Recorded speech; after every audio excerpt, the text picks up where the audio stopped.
once you discover this innermost core, when all activity of the mind comes to a stillness, and a dimension beyond the mind reveals itself. Now that is just the beginning. If you remain in that state, how will you live in ordinary life with the mind in a complete stillness? You asked, why should I control the mind? Think about it. If you control the mind, suppose you bring your mind to a complete stop, a complete stillness. Now how will you live in ordinary life?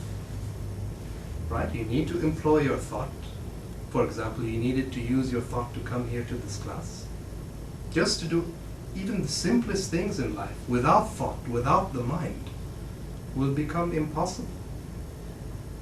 So when you realize this inner dimension, time has disappeared from your experience, space has disappeared from your experience, thought has disappeared from your experience.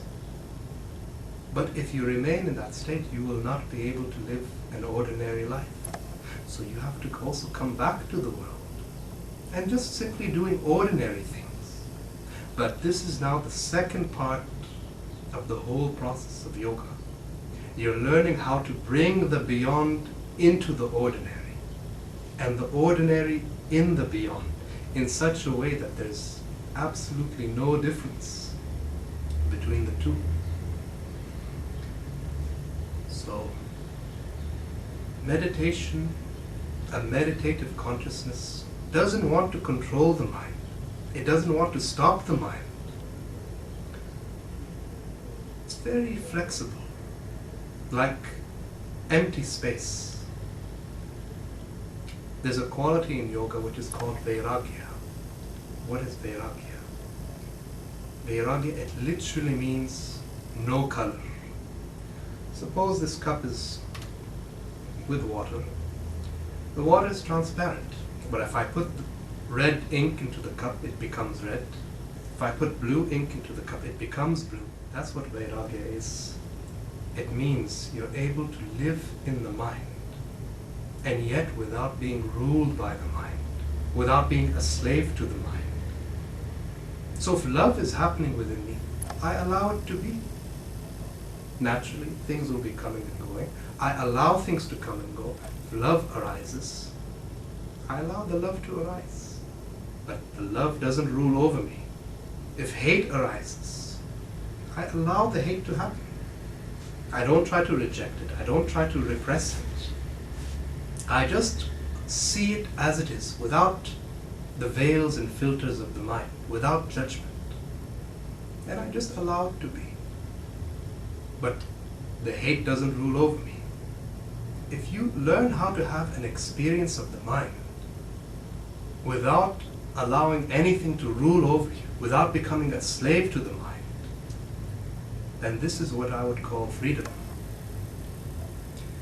So, if your freedom needs you to reject something, then isn't it very fragile?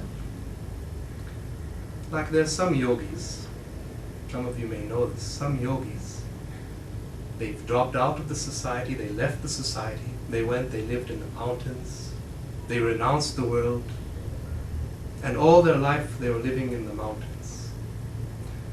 And they become so much attached to the very discipline that unless they're living like beggars, they will not feel as though they're great saints, great awakened beings. Now for me, a person who's living like this, his freedom is very fragile. Any moment, it can come crashing down.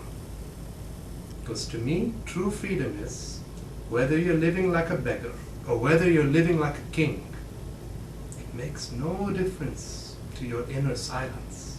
Your inner silence remains simply unbreakable. That's true freedom. Whenever your mind becomes dependent upon something, that's what creates the bondage. Even if it's spiritual practice, even if it's the practice of yoga. If the practice of yoga is creating, if you're too much a slave to the discipline, even that becomes a bondage, a barrier. Freedom simply means that Your well-being and your happiness is determined by nothing else except your own consciousness.